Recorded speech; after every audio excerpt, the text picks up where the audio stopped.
no livro de Gênesis, capítulo 4. Gênesis, capítulo 4.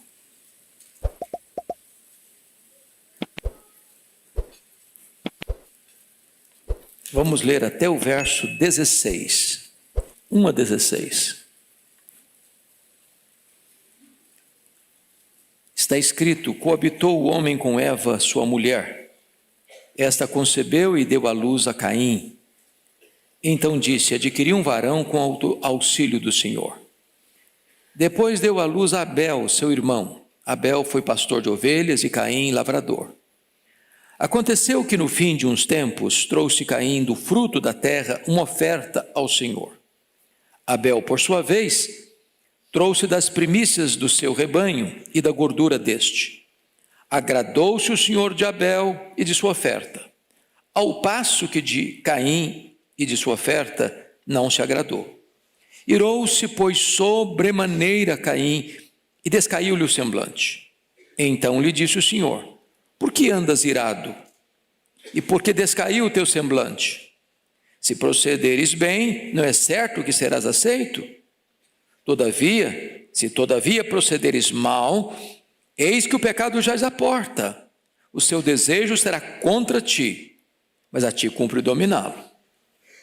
Disse Caim a Abel, seu irmão: vamos ao campo. E estando eles no campo, sucedeu que se levantou Caim contra Abel, seu irmão, e o matou. Disse o Senhor a Caim: onde está Abel, teu irmão? Ele respondeu: não sei. Acaso sou tutor de meu irmão? E disse Deus: que fizeste? A voz do sangue de teu irmão clama da terra a mim. És agora, pois, maldito por sobre a terra, cuja boca se abriu para receber de tuas mãos o sangue de teu irmão. Quando lavrares o solo, não te dará ele a sua força. Serás fugitivo e errante pela terra. Então disse Caim ao Senhor: é tamanho o meu castigo que já não posso suportá-lo. Eis que hoje me lanças da face da terra, e da tua presença hei de esconder-me. Serei fugitivo e errante pela terra. Quem comigo se encontrar me matará. O Senhor, porém, lhe disse: assim qualquer que matar a Caim será vingado 7 vezes. E pôs o Senhor um sinal em Caim, para que o não ferisse de morte quem quer que o encontrasse.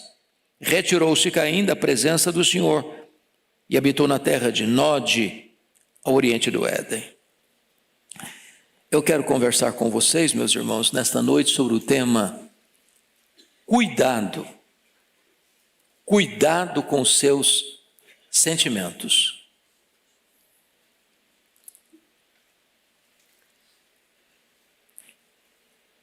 A família é o palco das nossas maiores alegrias, e a família é o palco das nossas maiores tristezas.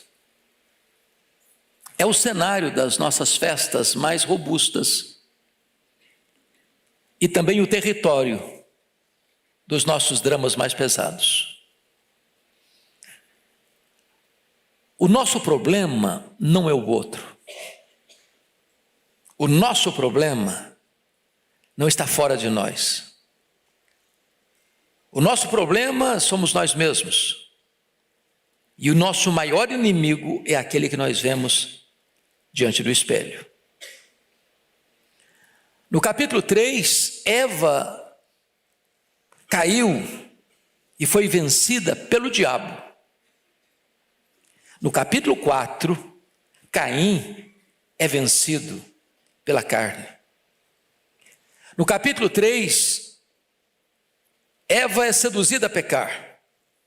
No capítulo 4, Caim não aceitou ser dissuadido pelo pecado, nem mesmo por Deus. Não confessou o seu pecado, nem aceitou a disciplina divina. Então eu quero, olhando para esse texto, tratar deste tema: cuidado com seus sentimentos. Em primeiro lugar, esses sentimentos transpiram dentro da própria família. Vejam vocês que a família de Adão e Eva é uma prova irrefutável da malignidade do pecado daquilo que os teólogos chamam de depravação total. O que nós falamos hoje? Talvez embarcando na ideia de John Locke, que o homem é uma tábua rasa, uma folha em branco, que o homem é produto do meio, que o homem é mau porque o meio o influenciou para tal. Mas convenhamos, o problema de Caim, o lar de Abel, o lar de Adão e Eva, não tinha influência externa. Não tinha. Não tinha violência. Não tinha tráfico de drogas. Não tinha injustiça social. Não tinha descalabro dos costumes. Adão e Eva não tinham avós. Não tinham tios, não tinham primos. Não tinham amigos. Não tinha sogra, não tinha cunhado. Não tinha poluição, não tinha desemprego, não tinha violência urbana, não tinha promiscuidade da sociedade. O pecado não estava do lado de fora, o pecado estava dentro do coração de Caim. Às vezes nós queremos culpar. Nós estamos vivendo uma época que pecado não é chamado de pecado, e as pessoas querem lidar com o pecado com libertação. É uma espécie de teologia freudiana. O problema é o outro. O problema é halógeno. Quando, na verdade, nós somos o problema. Aqui dentro está o problema. As causas do desastre da família não vêm de fora, vêm de dentro. Segundo aspecto, a família de Adão e Eva prova que nem todos sabem lidar com os sentimentos. Porque vejam vocês que Caim e Abel nasceram do mesmo ventre. Beberam do mesmo leite, foram instruídos pelos mesmos pais, nas mesmas circunstâncias.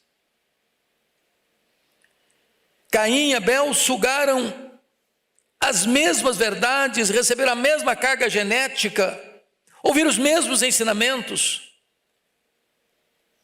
cresceram no mesmo lar. Mas a Bíblia diz que Caim era do maligno. Está lá em 1 de João, capítulo 3, versículo 12. Ele era do maligno. Enquanto Abel era um homem piedoso. Caim era um hipócrita. Abel, um servo fiel de Deus.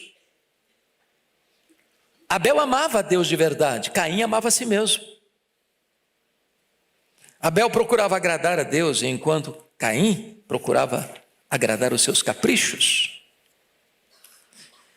E aqui, meus amados irmãos, está o ponto, que na mesma casa, um pode desenvolver um sentimento terrível, o outro pode cultivar uma vida de piedade. Cuidado com o seu coração, cuidado com os seus sentimentos, porque eles podem aflorar no mesmo ambiente, um piedoso, o outro maligno. Terceiro, a família de Adão e Eva prova que as batalhas sentimentais mais intensas são travadas dentro de casa e, diríamos nós, até dentro da igreja. Notem comigo, a palavra Caim significa possessão. Quando ele nasceu, é como se Eva tivesse pensado, está aqui o cumprimento da promessa, que da minha semente vai nascer aquele que vai esmagar a cabeça da serpente. Quando nasce Abel, ela bota o nome de sopro, vaidade, passageiro. Bom, não foi ele, então agora tem tanta esperança a mais. Em outras palavras, não adianta você botar nome bonito nos seus filhos, se você não os ensina. Nome bonito não vai salvar os nossos filhos. Por exemplo, Absalão, pai da paz. Ele tinha tudo na vida, menos paz. Então, observemos alguns pontos. No lar de Adão e Eva havia prática religiosa. Eles eram religiosos. Os meninos aprenderam a adorar a Deus, a trazer ofertas ao Senhor. Então não podemos culpar Adão e Eva, mesmo depois da queda, de não terem implantado na casa deles o sentimento de adoração a Deus, de culto a Deus. E da maneira correta, porque senão Abel não teria aprendido. Com quem Abel aprendeu? Com os pais. Segundo, nesse lar havia mais disputa do que comunhão. Porque notem vocês que Caim está infeliz pelo fato de seu irmão ter sido bem-sucedido. O que irritou Caim foi o fato de Deus ter se agradado de Abel e da sua oferta, enquanto Deus não se agradou dele e da sua oferta. Isso gera uma guerra. E talvez ainda hoje nas famílias a guerra, porque um é piedoso, o outro não é, um é verdadeiro, o outro faz de conta que é. E de repente o sentimento de emulação, de disputa, de inveja, de guerra começa a se estabelecer dentro de casa. Mas nessa casa havia gente mal-humorada. Vejam vocês que Caim está com um semblante descaído. O coração dele está envenenado pela ira. E eu acho isso muito curioso, porque o verso 6 diz: porque andas irado. Não era uma ira que veio e vai embora, não era um rompante de ira, não, era uma ira permanente, constante, está encharcado de ódio. Nesse lar havia inveja avassaladora. No lar de Adão e Eva, a inveja mostrou sua carranca, porque agora os filhos não são unidos, eles não têm diálogo. O Caim está invejando Abel, e a inveja, meus irmãos, é um problema gravíssimo, porque os filhos não são iguais. Quem tem mais de um filho aqui sabe disso. Os filhos não são iguais, como iguais não são os dedos da mesma mão. Tem filho que você olha para ele, não precisa falar mais nada, só olhou, tá bom. O outro você fala e grita e ele não escuta. Mas são irmãos de sangue. E aí você percebe que a inveja pode adoecer um coração, como aconteceu com Davi e Saul. Você já percebeu que uma música nas paradas de sucesso das FMs de Israel é que enlouqueceu Saul? E uma loucura que perdurou. O problema do invejoso é que ele quer não o que o outro tem. O invejoso não quer o que o outro tem. O invejoso não quer que o outro tenha.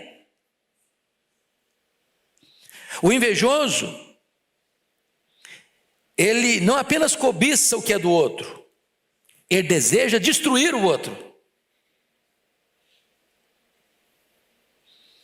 A cobiça foca em coisas, a inveja em pessoas. É muito curioso isso. Deixa eu ilustrar. Vocês acompanharam, alguns aqui certamente, agosto de 1990. O Iraque invadiu o Kuwait e matou muitos ricos cidadãos daquele país. Sob pressão internacional e o ataque dos americanos, Saddam Hussein retirou-se do Kuwait em fevereiro de 1991. Mas antes de sair do Kuwait, Saddam Hussein ateou fogo nos poços de petróleo, dos quais ele não podia usufruir, e poluiu as praias que ele tinha que abandonar. Não basta sair, eu tenho que destruir, porque eu não me contento em ter o que você tem, eu não quero que você tenha nada. Esse é o espírito de Caim. Agora, se você pensa que Caim está a 6.000 anos de nós, o Caim não só está entre nós, o Caim está dentro de nós. Cuidado com seus sentimentos. Segundo ponto que eu quero destacar é que os sentimentos, eles transpiram até mesmo na adoração a Deus. Isso é dramático e triste, porque adorar a Deus foi a razão pela qual nós fomos criados, não é isso? Essa é a primeira pergunta do nosso catecismo. Qual o fim principal do homem? O fim principal do homem é glorificar a Deus e gozá-lo para sempre. Então você foi criado para adorar a Deus. Agora, veja você, antes de Deus aceitar o seu culto, Ele precisa aceitar a sua vida. O problema de Caim é que ele separou uma coisa que não pode ser separada. Ele pensou que culto é aquilo que ele oferecia para Deus. Mas em vez de trazer a vida para o altar, ele trouxe a oferta.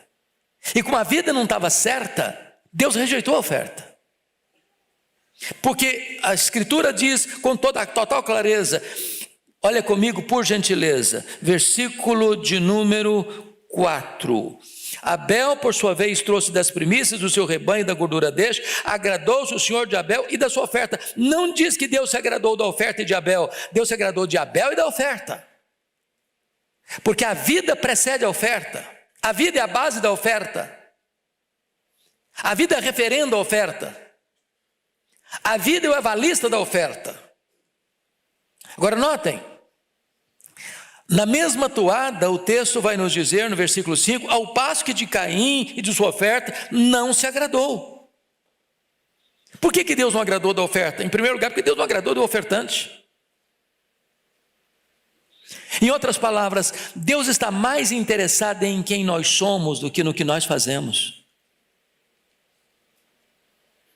Vida com Deus precede trabalho para Deus.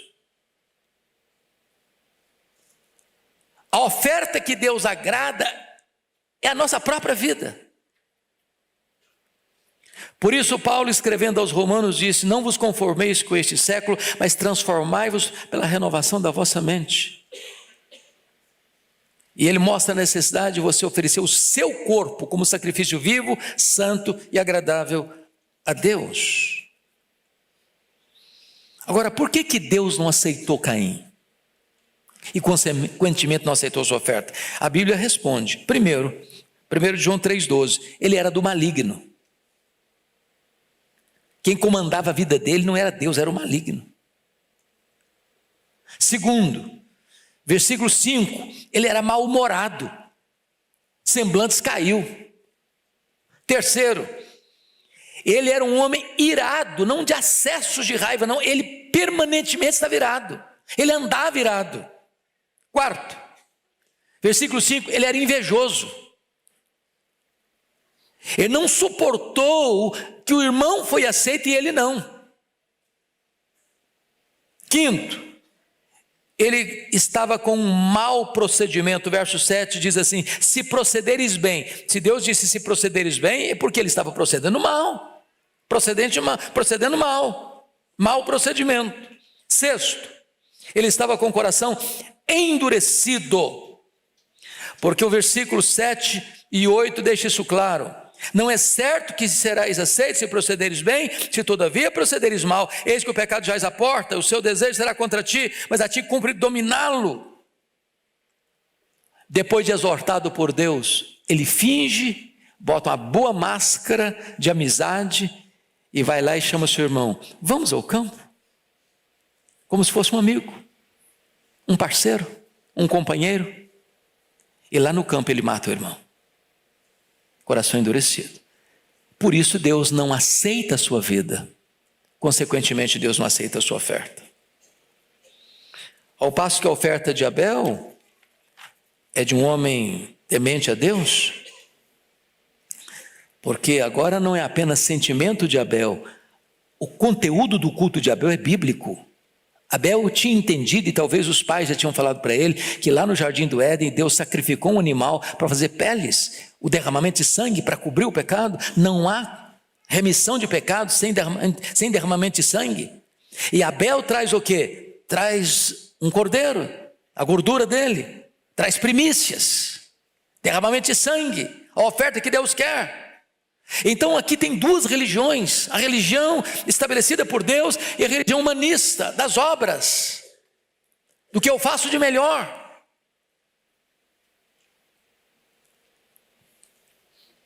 A oferta de Abel era apropriada, porque a oferta de Abel tipificava o sacrifício de Cristo, enquanto a de Caim tipificava os melhores esforços humanos, mérito humano.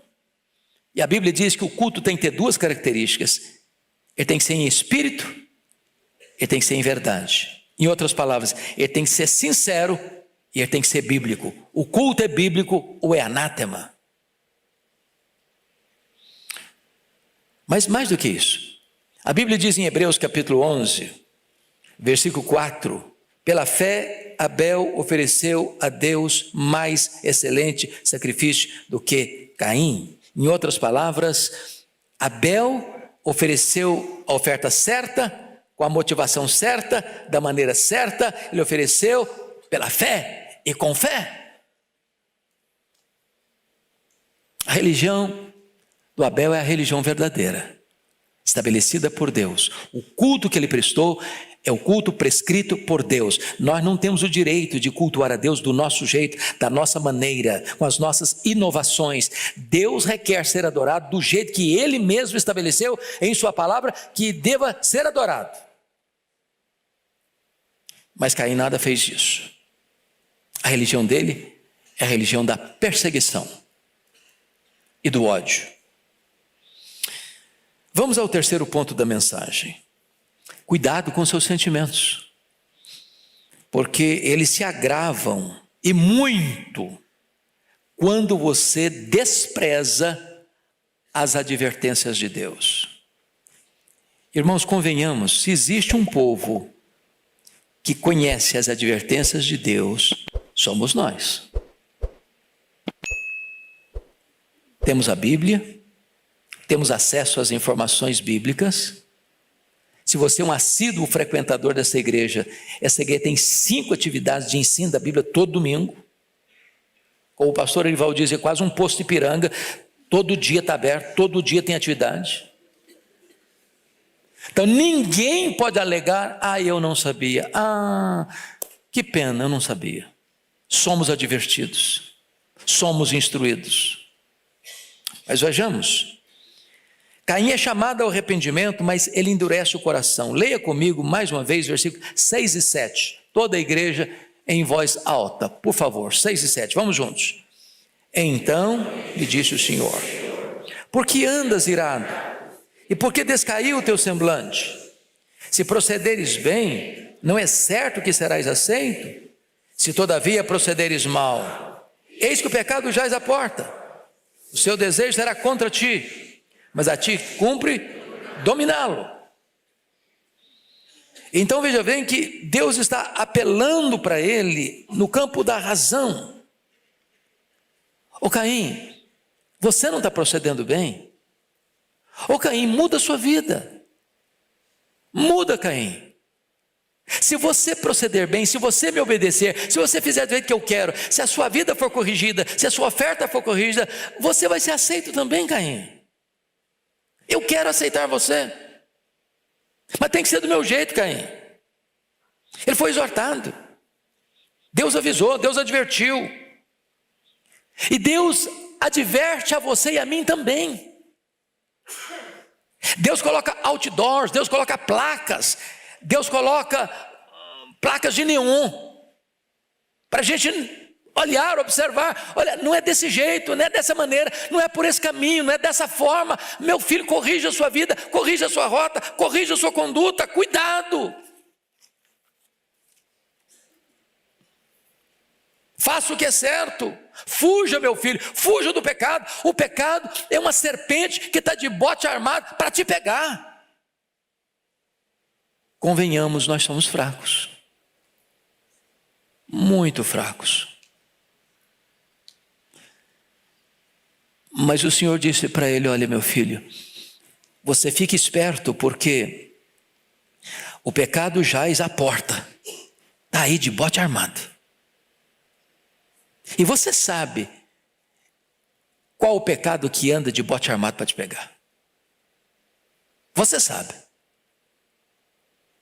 A zona de perigo, a área de perigo que você vive, e que basta um passo só adiante e você é picado por essa víbora, a antiga serpente. Cuidado.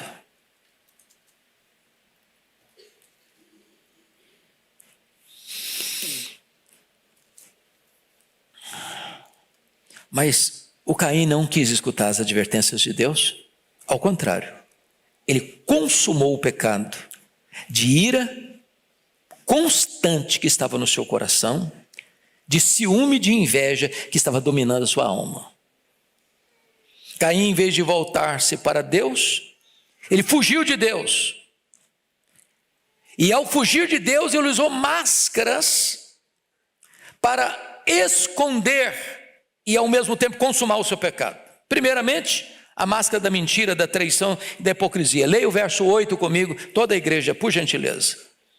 Disse Caim a Abel, seu irmão: vamos ao campo. Estando eles no campo, sucedeu que se levantou Caim contra Abel, seu irmão, e o matou. Oh, irmãos amados, olha que coisa impressionante. Disse Caim ao seu irmão: vamos ao campo. As palavras são aveludadas. As palavras são de amizade, de fraternidade, de companheirismo. Mas o coração está envenenado. O coração é perverso. E preste atenção nisso. Sempre que há um abismo entre o coração e a língua, estamos em perigo. Sempre que a nossa boca fala o contrário do que o nosso coração está sentindo, nós nos tornamos atores, hipócritas. E potencializamos o perigo para a destruição da nossa própria vida. Agora notem, não é aquele crime, pastor Ivan, que poderíamos chamar de um crime passional. O cara é tomado por um fogo de raiva, numa briga, numa confusão, e na loucura da confusão ele vai lá e mata. Puxa vida, que besteira que eu fiz. Não, ele planejou. Ele está virado constantemente.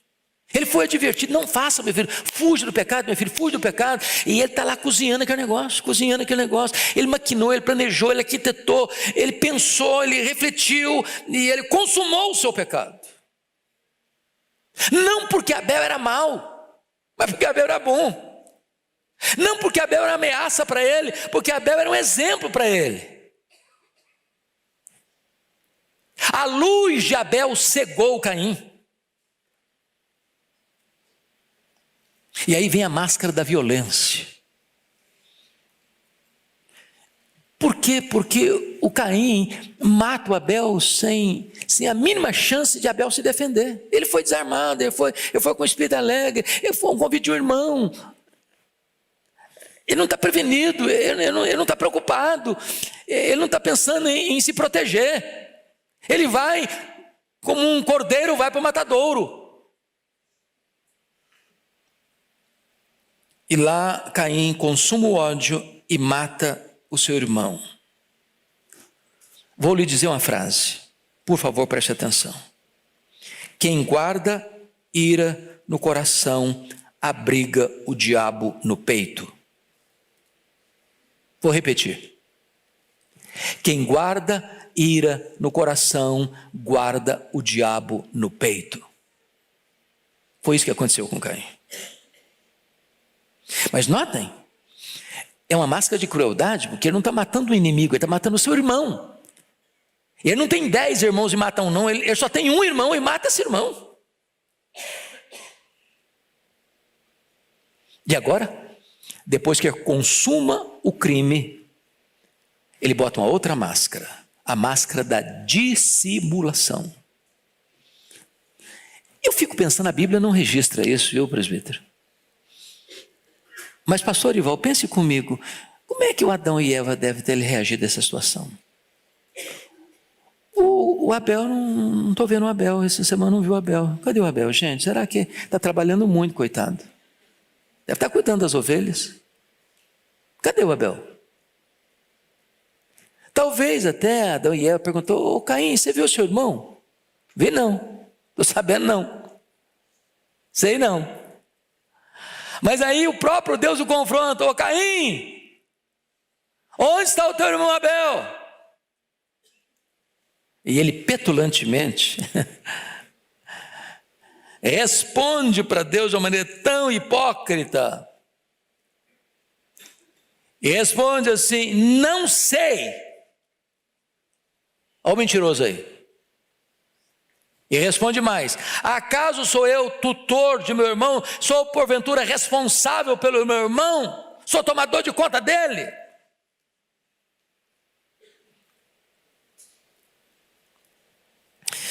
Notem vocês que agora ele está mentindo para Deus, não aceitando a realidade da sua culpa.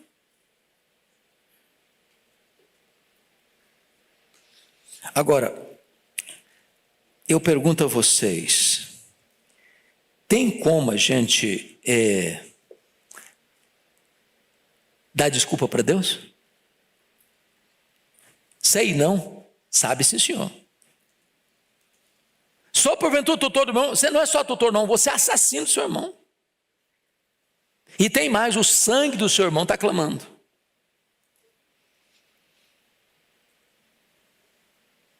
Quais foram os agravantes do pecado de Caim contra Abel? Ele matou seu próprio irmão, a quem ele devia proteger. Ele era o mais velho, ele era tutor sim, era responsável. Segundo Abel, era um bom irmão a quem ele devia imitar. Terceiro, Deus o dissuadiu para não cometer o crime. Quarto, Caim mascarou-se de amigo antes de cometer o crime. Quinto, Caim matou seu irmão porque suas obras eram boas e as do Abel, as suas obras eram más e as do Abel eram obras boas. Sexto, Caim odiou Abel porque Deus amou Abel. Eu acho que se fosse um tribunal de júri, o advogado de acusação e o promotor, acusando Caim, levantaria todos esses agravantes para aumentar a pena dele, para condená-lo, sem desculpas. O nosso pecado não tem desculpa. Cuidado com seus sentimentos. Mas, em último lugar, os sentimentos, preste atenção nisso, ao serem consumados, eles não ficam ocultos e mais, eles passam para as futuras gerações. Então vamos ver isso. Notem vocês que o pecado dele foi descoberto e descoberto por Deus. Não tinha testemunha. Diríamos nós hoje, crime perfeito. Apagou as evidências. Sumiu o Abel. Já que o mundo já estava sob o efeito do pecado, depois uma besta fera o comeu. Desapareceu do mapa. Ninguém viu. Não tinha testemunho ocular. Tinha um bom álibi. Ninguém viu. Não teve câmera filmando. Não foi flagrado no erro por nenhum ser humano como testemunha. Mas Deus viu. Como Deus viu Adão e Eva lá no Éden. Como Deus viu Acã roubando a barra de ouro lá em Jericó. Como Deus viu Davi na câmara do adultério com Batseba. Como Deus viu Ananias e Safira mentindo ao Espírito Santo. Como Deus vê você e eu todo dia. E aí o que vem? A maldição do pecado. Como um peso terrível ao transgressor. Veja comigo, por gentileza, o que Deus vai dizer sobre ele no versículo 11 e 12. Leia comigo, toda a igreja, por favor. Vamos juntos? És agora, pois, maldito por sobre a terra, cuja boca se abriu para receber de tuas mãos o sangue de teu irmão. Quando lavrares o solo, não te dará ele a sua força. Serás fugitivo e errante pela terra. Não é brincadeira ter esse nome, né? Lembra que quando houve a queda lá no Éden, Deus disse, maldita serpente. Deus não disse maldita mulher, mas diz, no meio de dor darás filhos. Aí Deus diz, maldita é a terra por tua causa, Adão. Mas agora Deus está dizendo para o Caim, tu és maldito. Já pensou? Uma marca dessa? Maldito. Aí Deus está dizendo mais, que onde ele plantasse, ele era lavrador, lavrador planta e colhe. A terra não seria favorável a ele. Mas pior, ele seria errante. Sabe o que é uma pessoa errante? Nunca chega. Nunca tem paz. Nunca tem pouso. Nunca tem estabilidade. Nunca a alma está pacificada. Assim como a ira dele era constante, a angústia dele será constante. A paga do pecado, terrível. Agora, versículo 12. Veja você que ele é um homem desinstalado, ele está fugitivo. Agora, notem comigo a reação dele. Irmãos, isso aqui é triste demais. Olha o verso 13. Leia toda a igreja comigo o verso 13, por favor. Então, disse Caim ao Senhor: é tamanho o meu castigo, já não posso suportá-lo. Qual o problema do Caim aqui? O problema do Caim aqui é que ele não se arrepende. Ele está com muito pesar, não é porque ele cometeu um crime, cometeu um pecado, matou o irmão. Ele está com muito pesar, ele está muito triste. Por quê? Porque ele acha que a penalidade sobre ele foi grande demais. Ele está triste das consequências e não do pecado. Aqui tem um ponto vital. O verdadeiro arrependimento vê o pecado como problema. É a história do ladrão que chora porque foi pego com a boca na botija. Se a polícia não pegasse, ele não estava triste, não estava chorando. Ele não está triste porque roubou, ele está triste que foi pego no roubo. Quando você lê as confissões de Davi, o Davi confessa verdadeiramente: eu pequei, o problema é o meu pecado. A consequência, eu vou sofrer por causa da consequência, mas a minha tristeza é porque eu pequei. Isso não houve em Caim. Não houve em Caim. Caim não consegue ter intimidade com Deus. Olha o versículo 16, leia o 16 comigo. Vamos juntos? Retirou-se Caim da presença do Senhor e habitou na terra de Nob, ao oriente de Nob. Esse retirou-se Caim da presença do Senhor não foi uma retirada geográfica. Não é que Deus está aqui, ele foi para lá, não. Que Deus está aqui, está lá também. Retirou-se da presença do Senhor significa o seguinte: Caim viveu a vida longe de Deus.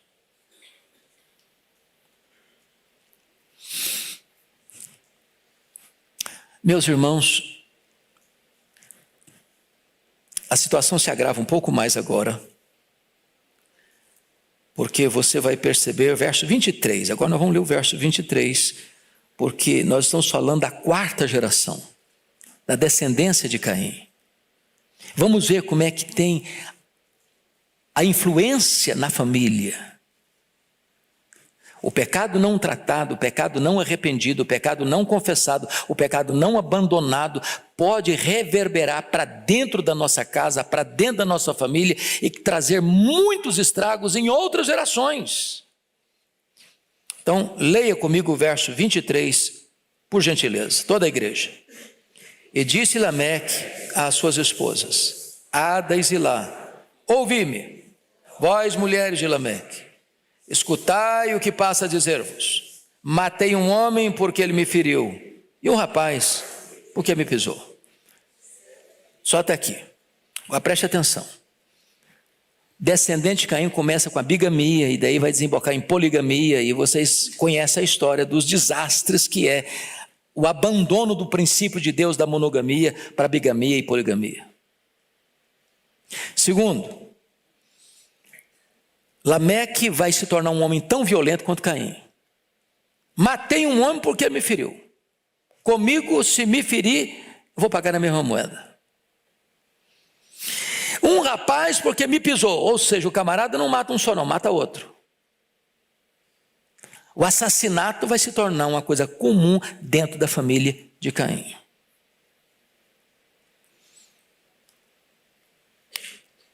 Eu sei que esse sermão não é agradável.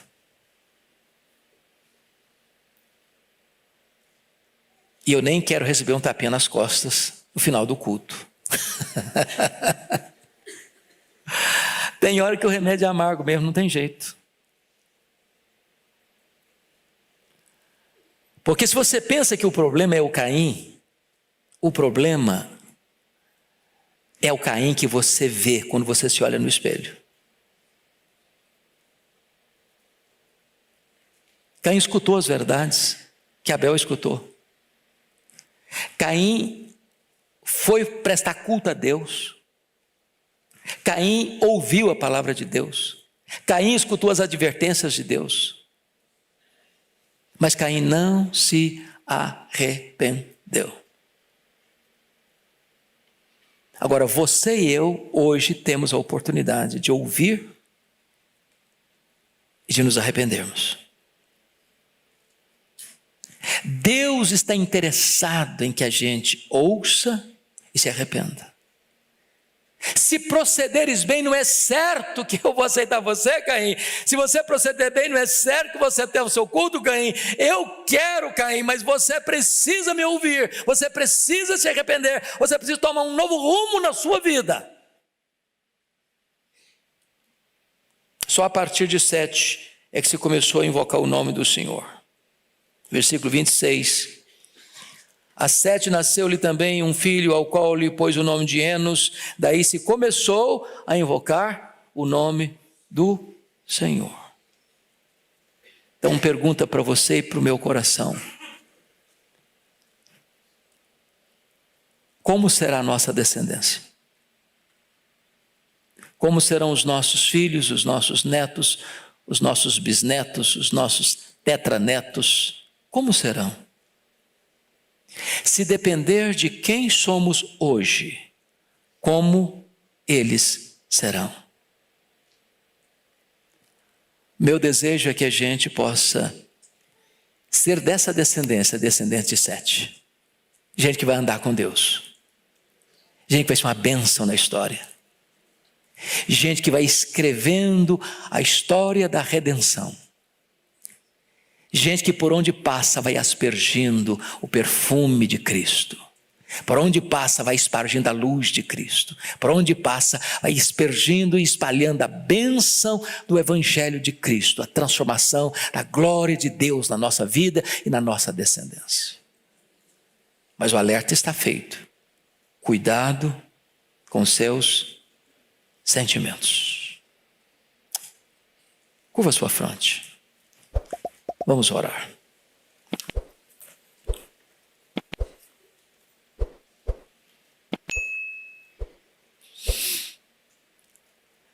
Ó Deus, nós estamos diante da Tua palavra, que nos ensina, que nos exorta, que nos admoesta, que nos adverte. E Tu bem conheces, Deus, o nosso coração. Sujeito a falhas, a erros, a enganos, a hipocrisias. E o que nós pedimos nesta noite, Deus, é que Tu trates conosco, com graça, com misericórdia. Que nos quedemos humildes diante da autoridade da Tua palavra. Que jamais venhamos a ter uma postura como a de Caim, de dissimulação, de mentira, de engano, de farsa. Tem misericórdia de nós, ó Deus, e dá-nos um coração quebrantado, porque este é o coração que Tu não rejeitas. Dá-nos o arrependimento para a vida, dá-nos um coração disposto a Te honrar e a Te obedecer. Que a nossa descendência seja bem-aventurada na terra. Que nós caminhemos na linhagem de 7 e não na linhagem de Caim. E que a Tua bênção seja sobre a nossa vida, sobre a nossa casa, sobre a nossa família, sobre a nossa igreja, sobre as futuras gerações.